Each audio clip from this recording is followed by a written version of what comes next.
Hi hello నేను మీ auto Krishna. ఇవాళ ఒకరికి రైడ్ వచ్చిందండి. యాక్చువల్గా ఆటోకి ముగ్గురే ఎక్కాలి. సరే ఫోర్త్ పర్సన్ ఉందని ఎక్స్ట్రా ఇవ్వాలండి అని చెప్పాను.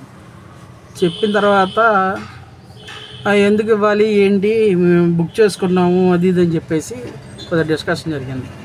మా ఆటోలో ముగ్గురేనమ్మా, ఫోర్త్ పర్సన్ ఎక్కితే ఎక్స్ట్రా ఇవ్వాలి, మా పై డబ్బులే మాకు ఉండేది అని అంటే షాపింగ్ చేశారు వాళ్ళు. షాపింగ్ ఎంత ఖర్చు పెట్టారో తెలియదు కానీ ఆటో వాడికి దగ్గరికి వచ్చేపాటికి ప్రతిదీ పైసా లెక్కేస్తారు.